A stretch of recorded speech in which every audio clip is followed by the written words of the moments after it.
Assalamualaikum warahmatullahi wabarakatuh. Pada video kali ini kita akan membahas masalah hutang pinjaman online. Bagi teman-teman yang mungkin sedang mengalami kekhawatiran, kegelisahan, panik setelah menonton video ini, diharapkan teman-teman tidak lagi panik dan tidak lagi takut. Semoga teman-teman sudah mulai merasa lebih tercerahkan setelah menonton video ini. Nah, sebelum kita mulai, saya berdoa ya pada teman-teman semua. Semoga teman-teman yang sedang mengalami masalah terjerat pinjaman online, semoga bisa keluar dari permasalahan ini. Semoga kalian dilancarkan rezekinya, dapat rezeki yang tidak terduga-duga, pada akhirnya kalian bisa melunasi hutang-hutang kita. Amin.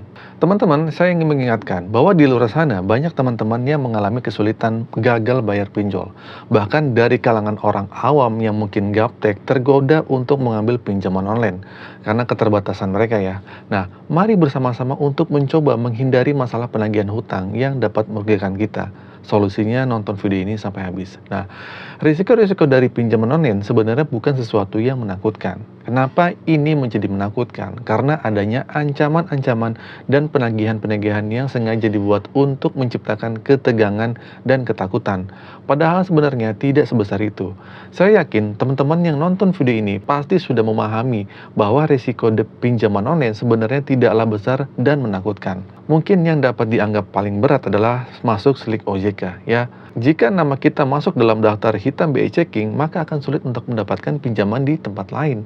Namun menurut pandangan saya, masalah ini masih lebih ringan dibanding dengan menyelesaikan utang yang belum selesai. Nah, pastinya teman-teman masih akan merasa kesulitan dan mungkin akan pusing. Nah, dalam situasi ini, sepertinya memikirkan masalah seperti mengajukan cicilan rumah, sepertinya bukanlah prioritas yang harus dipikirkan dalam waktu dekat. Seharusnya jika memungkinkan, fokuslah pada menyelesaikan masalah pinjol terlebih dahulu. Sebagai tips yang efektif, alihkan perhatian dan pikiran kalian ke hal-hal positif, seperti merintis usaha baru atau membangun karir yang baru, ya.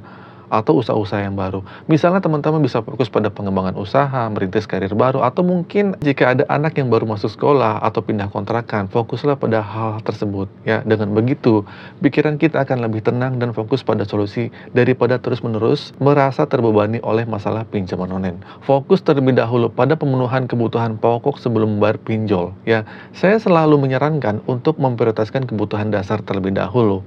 Memaksakan diri untuk membayar pinjol sebelum kebutuhan pokok terpenuhi, ini bisa mengakibatkan teman-teman harus menggali lubang utang lagi.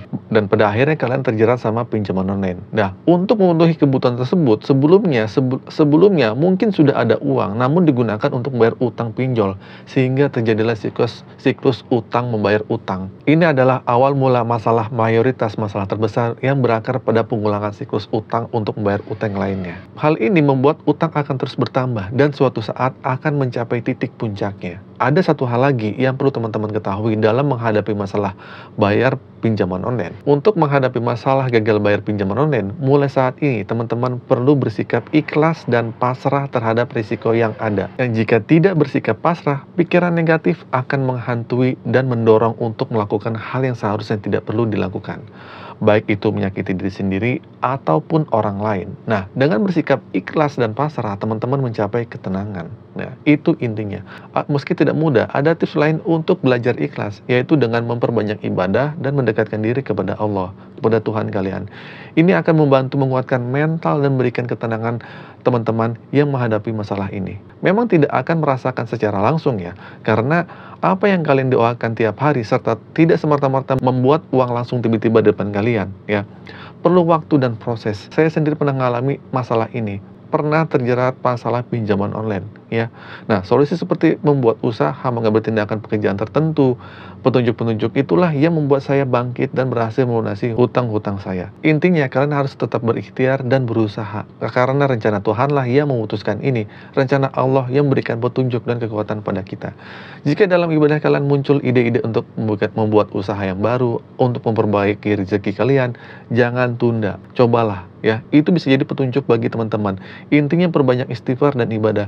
Jangan khawatir jika ada teroran masalah utang, dengan keyakinan dan pertolongan Allah ya, teman-teman akan kuat menghadapinya dan suatu saat akan mendapatkan pertolongannya. Terima kasih telah menonton video kali ini. Mohon maaf jika ada kesalahan kata. Akhir kata dari saya, assalamualaikum warahmatullahi wabarakatuh.